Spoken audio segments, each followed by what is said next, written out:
Take out your smartphone right now and open your favorite online shopping app. Look at the items sitting in your cart. Now compare those prices to what you were paying just a few months ago. Notice how almost everything suddenly costs significantly more? You are not crazy, and it is not just regular inflation. The government secretly killed a massive tax loophole that allowed you to buy cheap goods online. Welcome back to Fiscal Forensicist. Today, we are investigating the sudden death of affordable shopping.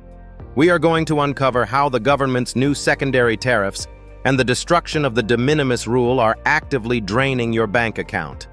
Let us follow the money directly to your wallet.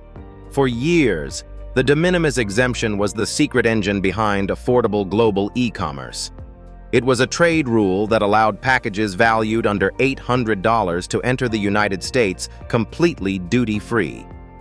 This protected working-class families from heavy taxes on low-cost everyday goods.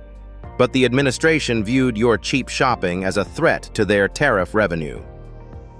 The crackdown started on April 2, 2025, when the government signed Executive Order 14256. It instantly eliminated the duty-free exemption for imports from China and Hong Kong. But they did not stop there. The government later signed Executive Order 14324, which officially ended the de minimis exemption globally on August 29, 2025. Every single imported pair of shoes, electronic device, or household appliance you order online is now hit with a massive tax at the border. The government claims foreign countries are paying this tax, but a recent Goldman Sachs economic analysis revealed the forensic truth. 37% of the tariff burden is paid directly by American consumers, and 51% is absorbed by American businesses. Only 9% is paid by foreign exporters. You are the one paying the toll. But the wealth extraction does not stop at your online shopping cart. The government has unleashed a dangerous and highly aggressive new economic weapon called secondary tariffs. Unlike primary tariffs, which directly target a specific country, secondary tariffs penalize third-party nations just for doing business with America's geopolitical rivals. On August 27, 2025, the United States imposed a massive 25% secondary tariff on exports from India. This was simply to penalize them for purchasing Russian oil. This pushed the total baseline tariff on Indian goods to a staggering 50%. When you weaponize global trade like this, supply chains completely shatter. Developing nations are forced to raise their export prices, and multinational corporations pass those skyrocketing costs straight down to you, the American consumer. The government is essentially taxing your everyday purchases to fund their foreign policy disputes, turning your household budget into collateral damage. So what is the government's justification for these extreme taxes? Politicians consistently recycle a 200-year-old excuse known as the infant industry argument. First articulated by Alexander Hamilton in 1790, the theory claims that a nation must use high tariffs to temporarily shield its new, developing domestic industries from advanced foreign competition. It sounds incredibly patriotic. But the forensic evidence shows it is a complete disaster. Look at Brazil in the 1980s. They enforced strict controls on foreign computer imports to nurture their own infant tech industry. The result? The domestic industry never matured. Without international competition, Brazilian companies simply copied outdated, low-end foreign computers and sold them to their own citizens at massively inflated prices. The technological gap widened, and the consumers suffered. By shielding monopolies from competition, tariffs reward inefficiency and punish the working class. The destruction of the de minimis exemption and the rise of secondary tariffs prove one undeniable fact. The government views your consumption as their primary revenue stream. In 2025 alone, the United States collected $287 billion in customs duties, a 192% increase from the prior year. That is a direct wealth transfer from your bank account to the federal treasury.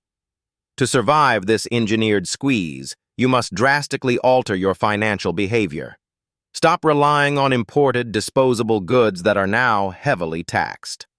Shift your capital toward acquiring domestic productive assets that actually benefit from these protectionist walls. You cannot outsave this stealth tax, but you can outinvest it. Hit the subscribe button to join the Fiscal Forensicist community.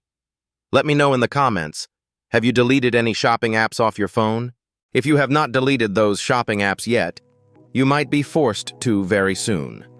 The true cost of the de minimis ban and the new secondary tariffs is being intentionally hidden from you through a masterful statistical illusion. The government relies on a metric called the Consumer Price Index, or CPI, to convince you that inflation is cooling down. But let us look at the forensic reality. The official CPI often focuses on core inflation, which conveniently excludes volatile categories like food and energy. Those are the exact everyday items that are devastating the working-class budget. Furthermore, government statisticians use complex formulas like geometric weighting and hedonic adjustments. This means that if beef gets too expensive, the formula assumes you will simply switch to cheaper chicken. Therefore, your cost of living has not technically increased.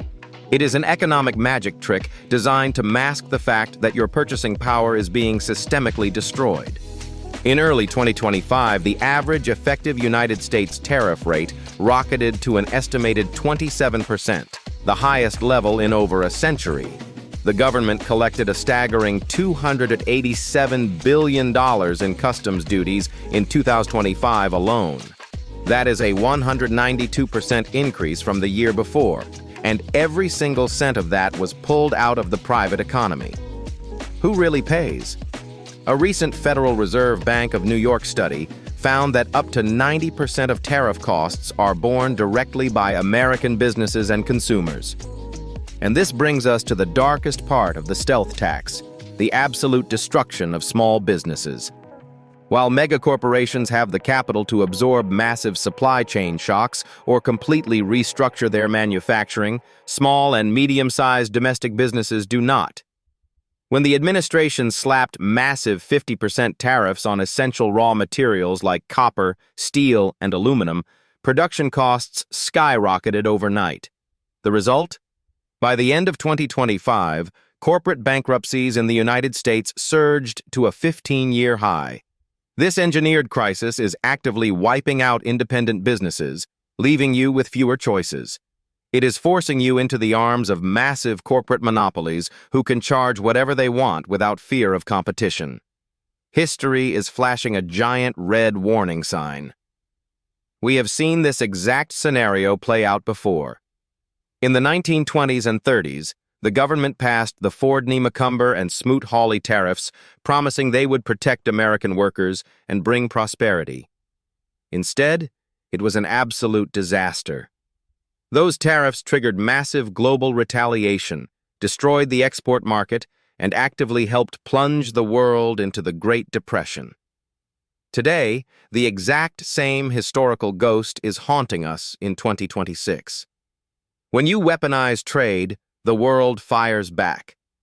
After the United States imposed these aggressive tariffs, international trading partners launched a massive retaliatory strike. They specifically targeted American agriculture to inflict maximum political pain. China, previously one of the largest buyers of American crops, slammed the door shut, causing American agricultural exports to plummet. To hide the devastating domestic fallout, the government was forced to orchestrate massive multi-billion-dollar farmer bailouts using your money. Think about the forensic math here. You are being taxed twice. First, you pay the stealth tax at the cash register when you buy imported goods. Then the government takes your income taxes to bail out the domestic industries that were destroyed by their own trade war. Even the judicial system tried to stop this unprecedented wealth extraction. In a historic ruling on February 20, 2026, the United States Supreme Court declared that the president's use of emergency economic powers to enact these sweeping tariffs was completely illegal. It was a massive setback for the administration's trade policy. But did the taxation stop? Absolutely not. Within 24 hours of the Supreme Court ruling, the government found a back door. announcing a brand new 15% global tariff under different trade laws. They are addicted to the tariff revenue, and they will bypass the courts to keep the money flowing directly from your pocket to the federal treasury. So, how do you escape an economic system that is rigged to constantly drain your wallet? You have to stop playing the traditional consumer game. First, recognize that holding on to fiat currency is a guaranteed loss. In January 2026, the United States dollar hit a 4-year low globally, meaning your money is losing value every single second it sits in a bank account. You must aggressively shift your capital into hard, tangible assets that governments cannot easily tax or print away.